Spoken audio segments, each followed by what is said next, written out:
But I have a couple of props, so I wanted not to lose them, and I've hidden a glass of water underneath, which I'll take out at some point. So first, I just wanted to say thanks for coming. For those of you that were here early because you read part of the happenings that said be here at 6:30, thank you for your time today. And I'm sorry for our snafu. I thought I would start, actually let me tell you what the setup for the evening is. We're going to be in here for maybe till 7:30. I'm going to talk a bit, I'm going to introduce a few people and really talk about some ideas about where the school is going and where it is right now. And then at about 7:30 or so, I'm going to shuffle you off into classrooms so you get to spend some time with your son or daughter's teachers and parents of your son's classmates. And by 8:30, you'll be on your way back home or out to dinner, or whatever you're going to do. Sounds good, doesn't it? Okay, so I thought I would start with the reading of the mission statement. Something we don't read out loud very often, but I think it's a pretty good one. The mission of the little school is to keep alive each child's natural curiosity and enthusiasm for learning, to support balanced social and academic skill development, and to foster community-minded, compassionate, and intrinsically motivated students. It's a lot of good stuff there, and not actually all that easy to do. I wanted to first introduce a bunch of folks that work with your kids either directly or indirectly.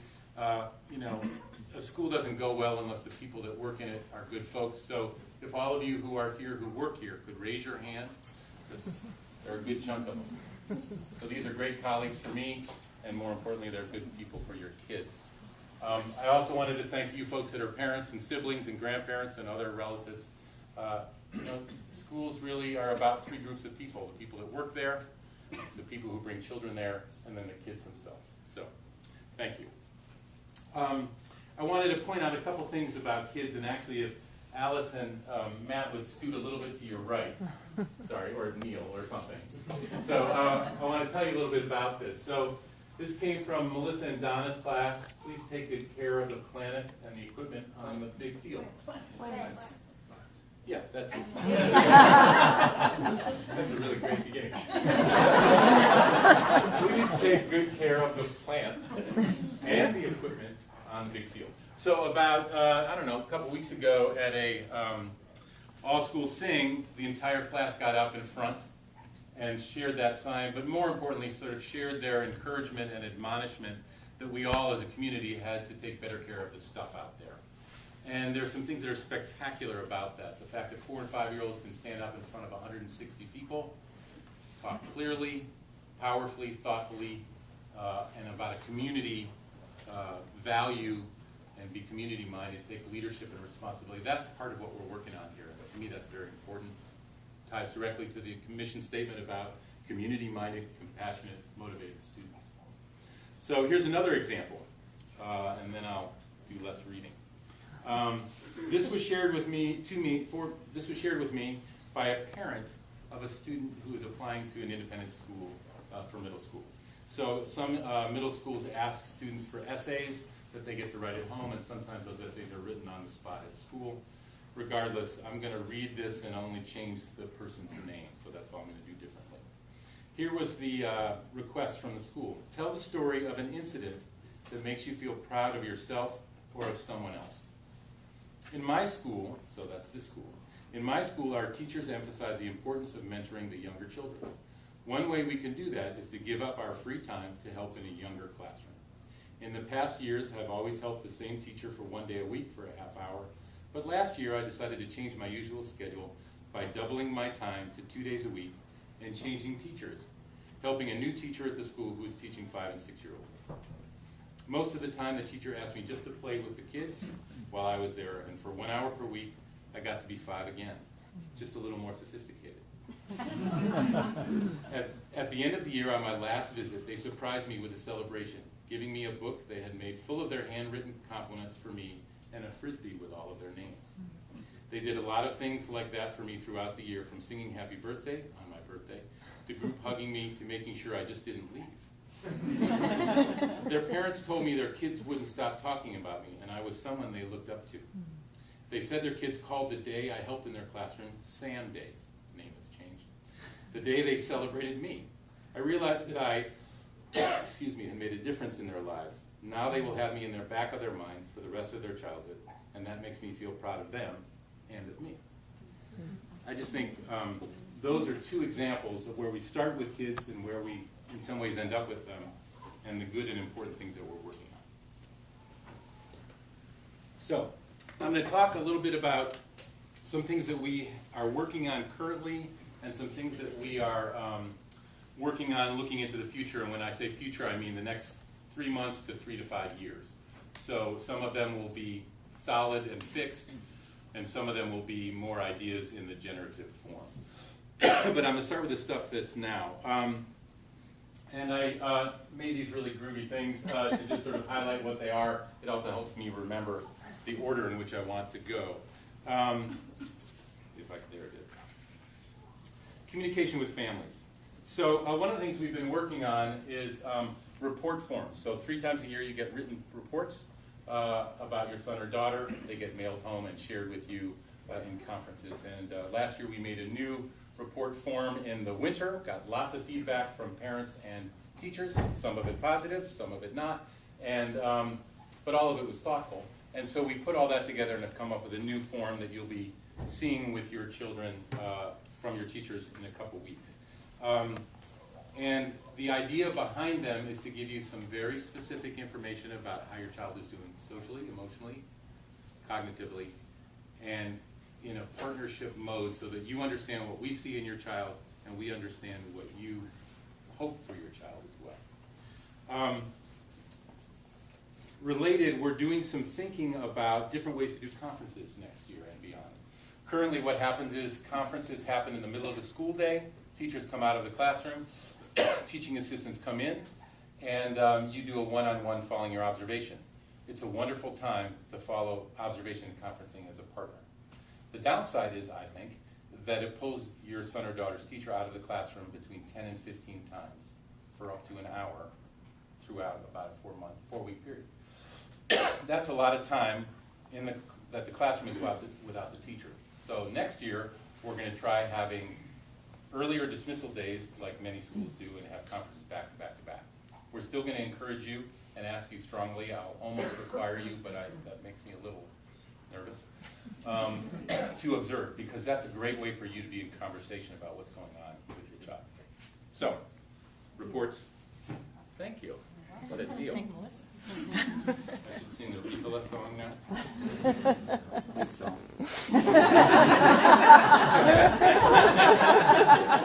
When my daughter was walking out the door today at 10 after 7, she said, "Dad, I have a poem for you for tonight." And it was everything that rhymed with school, including "Don't be a fool." And, so, I'm not going to read it to you, but it's good to have the support wherever I can get it. Okay, next thing. This thing I think is particularly cool. Curriculum map.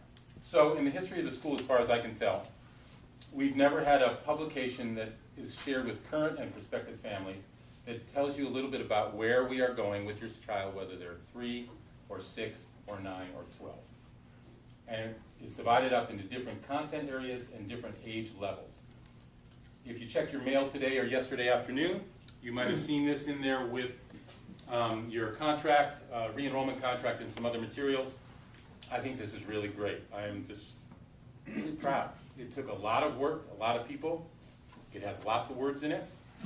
We're going to be looking at that and make sure that the words are exactly what we want to say and how we want to say it over the coming months. But I just think it's really great. So I encourage you to take the time to read it. You'll learn a lot about what your kids are doing, and you'll learn a lot about what your kids will be doing. That's important. There are a few extra copies here, but since you all got mailed them, I'd ask you not to take them home. So you can take a look at them. Next, classroom partnerships. In the coming year, what we're looking at is different ways to configure the teaching assistant partnership so that there is more time in the classroom with teaching assistants and teachers together. Currently, in many of the classrooms, teaching assistants are there for 2 hours and 45 minutes a day, in the middle of the day. Some of that is when kids are outside. Some of it is when teachers are at lunch eating together. And we're in conversation about ways to have less TAs, but full-time, so that kids and adults see each other more, and adults see each other more. That's going to require a lot of planning and a lot of organization. My hope is that we'll have more partnership work between pods, so classrooms that are next to each other, probably with kids as well. And more importantly, there's going to be a better student-to-teacher ratio most of the time. That isn't cheap, so when you read your re-enrollment letters and contracts, you'll notice that. And that money isn't going out the window, it's actually going to people who work with your children. The other thing that I think that will improve is the transitions from one level to the other. So as kids get older, they move from one classroom to the other, and the more teachers and teaching assistants know about what goes on in each classroom, the better your children will be served. They'll also know your kids better. So that's something we're going to work on for next year. We don't have the exact framework or structure set up yet, but it's just February, so we don't need to yet, but we're working on it. Next part, foreign language. It's been interesting to get a sense from other schools what they do with foreign language. So I'm on a heads listserv in PNAIS. Somebody puts out a request and you're barraged with responses. So recently there was one about how much foreign language, what language, for elementary school, and I read about 30 of them. And the range is from nothing to immersion and everything in between. What I'd like to see us do is expand our foreign language program. I don't mean to more languages, but what I mean is more time so that we increasingly move from an early experience, which is cultural and language exposure, to language proficiency. And I'm using the word proficiency, I'm not using the word fluency on purpose, because it seems to me if you're going to be fluent in a language, you need to be immersed in it, whether it's English or in any other language. And I don't see us going in that direction at this point. But I think kids, when they leave here and go to middle school, can be more facile with Spanish if we give them more time. That also costs money, because that means more time for a Spanish teacher. Also more time comes in the form of support services. So our admissions process brings in a very wide range of kids, intentionally. Some schools are quite narrow in who they admit, and that's great for them. That's part of who they are and how they see their mission being appropriate for students. We're very intentionally bringing in a wide range of students, and we need to serve them well, socially and emotionally as well as academically. So last year, a year ago, we had, for example, a literacy specialist here for 4 days a week. We cut it back to 3 days a week for this year because of budget and because of enrollment. And that hasn't gone very well, really. And so as we created a budget, the initial budget for next year, we're expanding that back to where it was or more. And the idea is that we'll be able to structure our support services counselor and literacy specialists in ways that will serve the entire group of students well, and in some cases, small groups and maybe even individuals. Here again, I don't have the exact structure of how that's going to play out next year yet, but that's something that we're working on actively. I'm committed to making that work, and what I need from you is to enroll so that we can support that financially. Because every person that we hire here is part of what you pay for in tuition. And in this case, I think if we're going to do a good job for every student here, we need to have the classroom faculty that are good, and we need to support folks that can work directly with the teachers or directly with students to make that go. So support services is going to be something we're going to expand and do a better job of, I think. After school care and activity program. Last school year, there were some beginnings of an after-school activity program that was a choice-based one. So we have extended day, which happens up in here and in the library, and then teachers with a variety of interests offer different classes from web design to chess to board games. And what I'd like to see us do is more of that, because we have a great campus here. Many of you need your kids actively engaged for anywhere between 8 and 10 hours a day.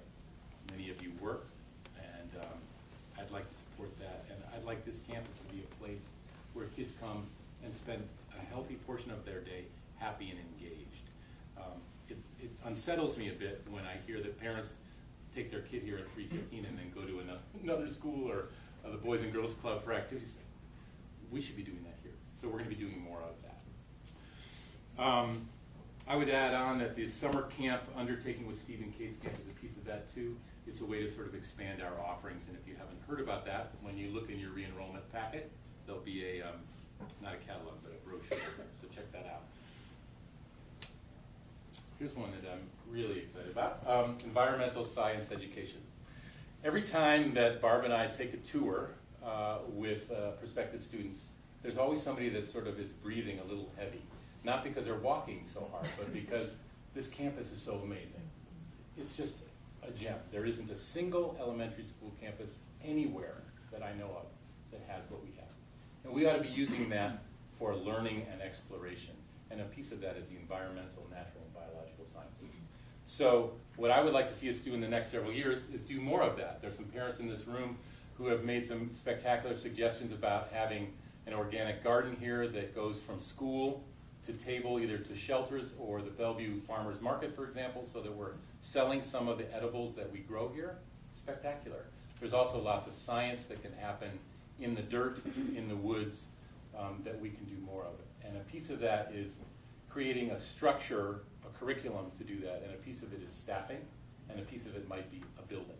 I don't mean a building of this size, but possibly a greenhouse, or a planting shack, or raised beds, at least at the beginning. But it seems like we're missing an opportunity here, given our campus and given what we know will be important for kids and for grown-ups in the next 50 years on this planet. We ought to be taking better care of this place and learning from it. Leadership, community educational leadership. Once upon a time, this school was seen in the Northwest and beyond as a powerful leader in early childhood education and progressive education ideals. A piece of that was the partnership with Pacific Oaks University, which is in Pasadena, California. I haven't quite figured out how it was that Pasadena found its way to here, but they were here for a long time. And in Seattle, where I live, I can name easily 15 teachers that I know in both public and private schools that did their interning on this campus. And every one of them is a great teacher.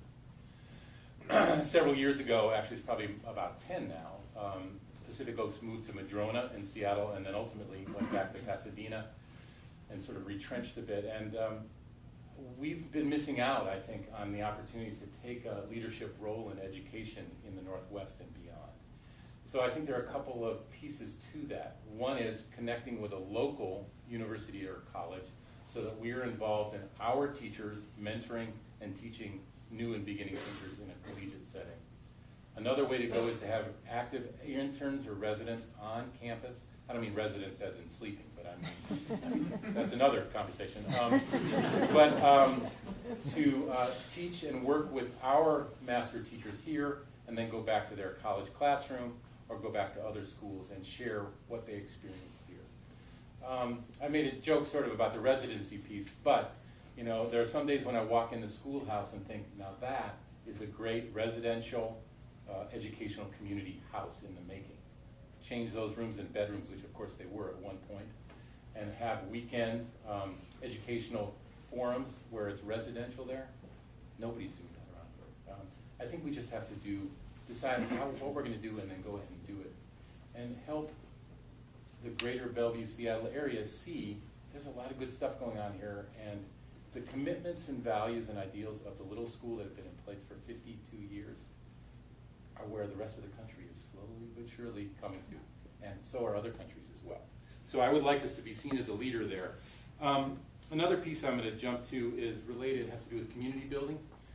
I am disturbed is a little strong, but it bugs me when I meet people who live in Bellevue and have lived in Bellevue for years, and I say I work at the little school, and say, where's that? And they have literally driven by here many times. You know, this place has been here longer than almost any building in Bellevue. And it's just amazing how few people know about it. And it's a sad thing because it's a gem here. And I would like us to connect with the communities that are close and farther away as well. I think having an educational leadership center here, an environmental education center here, will do some of that. It will let people know there's stuff going on here for kids, and then ultimately for grown-ups here that will be valuable. So there's more work to be done there. Diversity. Here's some things that I think are important and interesting about diversity at this school. This school, and I think partially because of its corporate neighbors, brings a huge number of families for whom English is not their first language. And we have a number of kids here who are bilingual and go back and forth in their home life and school life every day.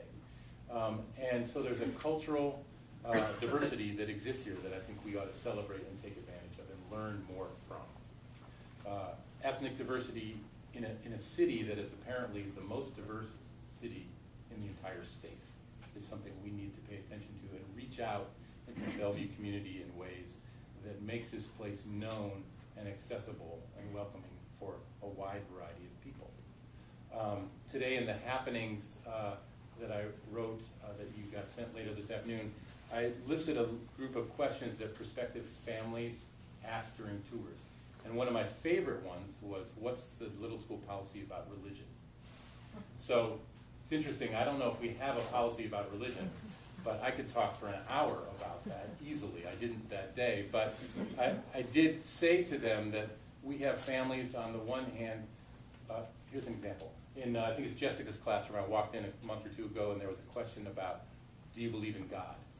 And the range was God to, I believe in God and we pray every night at dinner, and God is an active part of my family life. That's quite a range, and I think that's great. If we are a diverse community that welcomes and honors different faiths, different belief systems, that kind of conversation should happen all the time. So, an economic diversity I would add is one that I think we ought to figure out how to reach out into other parts of the Bellevue-Kirkland area. Transportation, I would say, is a piece of that.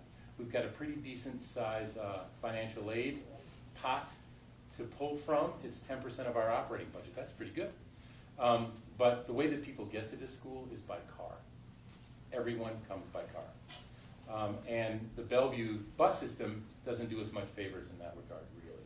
So I've been wondering about whether we should have a van that goes to different parts of the city to pick people up. That's an expense. There's a liability piece to it. It extends the school day pretty far, but I think there's more to be done there. If we can bring people here, they might enjoy and feel like this is a place for me. But if they can't get here, they can't be here. So there's a whole pile of stuff that we're working on, and I'm certainly not working on it by myself. There are a lot of people here working on it.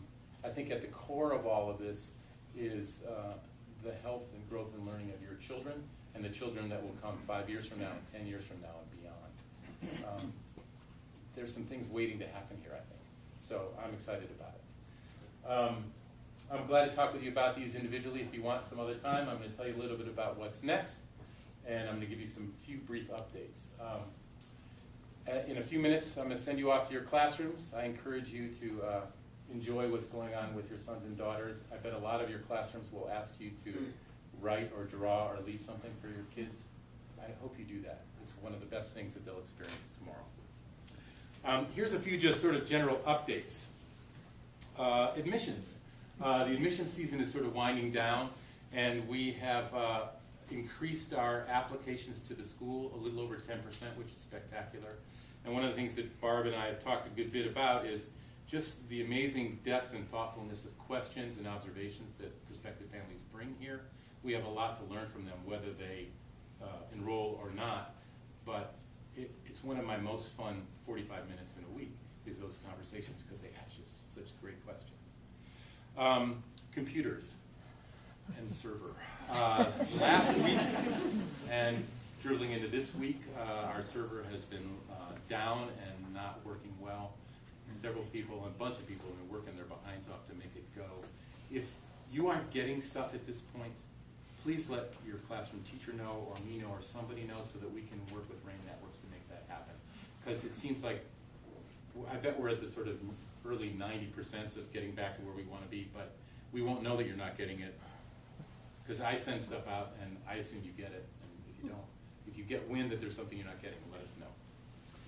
Update on parking, and I'll talk about parking etiquette in a minute. But the parking area that's over there that works so beautifully for the first several months of school, you might have noticed we blocked it off and we're not parking there anymore because the city of Bellevue has asked us not to park there because we put down a gravel lot, turns out without permits that we should have had, which we didn't know we were supposed to have. So I've been in ongoing conversation with the city of Bellevue about it, and I expect that at some point we'll be back to parking there. There's no way that's going to happen this school year, I don't think. I just think it's impossible, because there's just a lot of layers of research and permitting to do, and so be patient.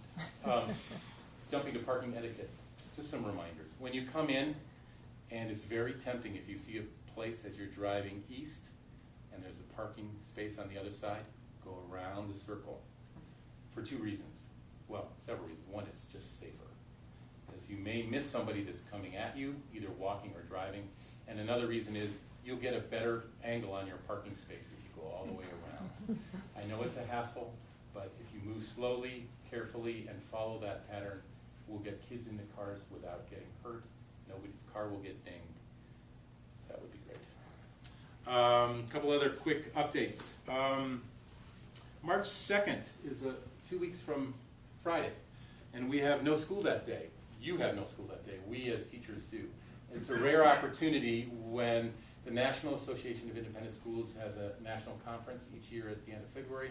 It's in Seattle for the first time ever, and so we calendared the school year this year specifically so we can all go. And it's a chance to meet with thousands of colleagues from around the Northwest and around the country. One of the things we're doing is sort of co-hosting a progressive educators gathering on Thursday evening at the Sheraton, which is right next to the convention center.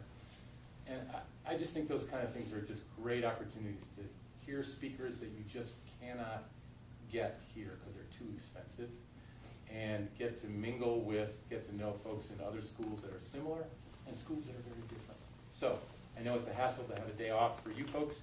It's a great thing for us. Last thing. I swear, last thing. Auction, March 24th. Saturday night at the Harbor Club in Bellevue downtown. I know a lot of people are working on it. There's a lot of procurement going on. There's a lot of planning going on. It's going to be a great night. There's going to be good stuff for you to bid on. There's going to be good dancing. There's going to be good food. And I hope you come. It's really going to be a great night. So it's been 2 years since the school's had an auction, and it'll have been worth the wait, I think. Okay, I said I was going to be done at 7:30, and it's 7:31. That was a lot of talking at you. I appreciate your willingness to listen, and more importantly, I appreciate your willingness to bring your kids here. I like having them here. Anything we should say from anybody before we head off? Okay, thank you for being here, and have a good night. All right.